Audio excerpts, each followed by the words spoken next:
Жалпы біз не үшін кәсіпке келеміз? Ең алдымен өзіміздің өмірімізді өзгерткіміз келеді. Қалаған заттарымызды алғымыз келеді.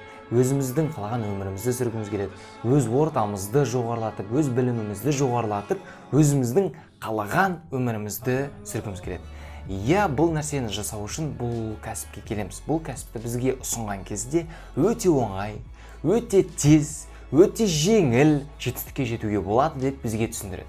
Біз сенеміз. Бізге бұл идея өте қатты ұнайды. Бұл кәсіппен, бұл жалпы бизнеспен нәтижеге жеткіміз келеді. Біз соны көреміз де бастаймыз.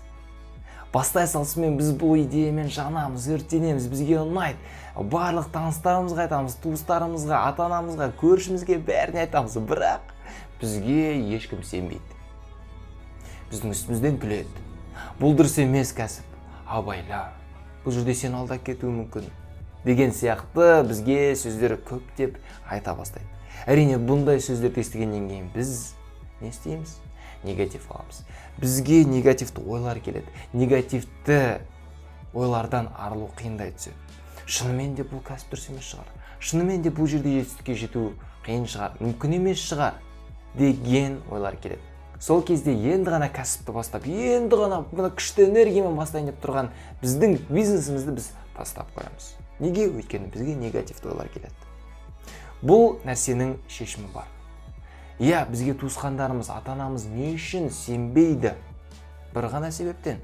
Ол кісілер сізді қолдамағандықтан, сізге сенгісі келмегендіктен емес. Адамдар жалпы неден қорқады? Белгісіздіктен қорқады. Яғни ол кісілерде қорқыныш сезім бар. Қорқыныш болғандықтан сенімсіздік болады. Ал қай кезде қорқыныш болады? Білімсіздік. Яғни ол кісі не болатынын білмейтін кезде. Кәсіпте ары қарай не болатыны белгілі ме? Жоқ. Кәсіп белгісіз нәрсе. Бизнес жалпы белгісіз индустрия. Өйткені сен ертең не болатынын білмейсің. Ал жұмыс айлыққа жұмыс. Ол жерде сен білесің, барасың, жұмысқа тұрасың, сен ақшаңды алып, өмір бақи сен бір қалыпты өмір сүретініңді білесің. Ал кәсіпте сен не болатынын білмейсің. Яғни белгісіздіктен адамдар қорқады. Жаңа итті мысал ретінде алып қарайтын болсақ, ит не істейді? Бұрышқа тақалатын болса, оны қорқытатын болсаң, немесе тиісетін болсаң, ол саған қарай үреді, айқайлайды. Ал егер артында ештеңе жоқ болатын болса, сен оны қорқытатын болсаң, қашып кетеді, немесе саған шабуыл жасайды. Тура сол сияқты адамдардың да реакциясы сондай. Егер сен оған бір идеяны айтсаң, ол одан қорқатын болса, ол саған айқайлайды, ұрсады, негативті сөздер айтады, немесе жоқ, керек емес, рахмет деп қашады. Байқайсыздар ма адамдарды? Яғни, адамдар сізді қолдағысы келмегендіктен емес, ол кісілер бұл нәрсені білмегендіктен, ол кісілер бұл нәрсені түсінбегендіктен сізге сенбейді. Енді осы жерде екі шешім бар. Біріншісі сол кісілерді тыңдап, өзіңіздің бұрынғы өміріңізге қайтып келу. Ал екінші жолы нәтиже шығару. Сіздің таныстарыңыз сізге сенуі үшін нәтиже шығару керек. Ал енді нәтиже шығару үшін не істеу керек?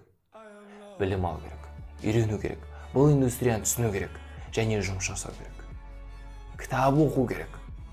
Ал біз не істейміз? Оқымаймыз. Біз не істейміз? Білім алмаймыз. Мен бәрін білем дейміз. Істейміз, өзіміздің қалағанымызбен, бірақ нәтиже шықпайды, содан кейін берілеміз. Сол үшін ең алдымен бұл бизнесқа келген кезде білім алу керек.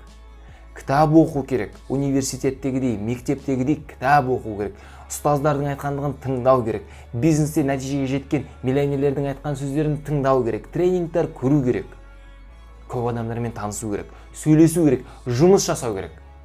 Тек қана сол кезде нәтижеге шығасыздар. Бұл өте ұзақ болатын нәрсе емес. Жарты жыл, бір жылдың ішінде бұл нәрсенің барлығын үйреніп шығуға болады. Ал одан кейін сізде өзімен өзі бұл нәрсенің барлығы қолыңыздан келетін болады. Түсініп тұрсыз ба? Сол себепті, егер сізді ешкім түсінбесе, ата-анаңыз ешкім қолдамаса, сен мені түсінбейсің, сіздер мені түсінбейсіздер деп ұрысып, айқайласып керек емес. Ол кісілер сіздерді қорғағысы келгендіктен осылай сөйлейді.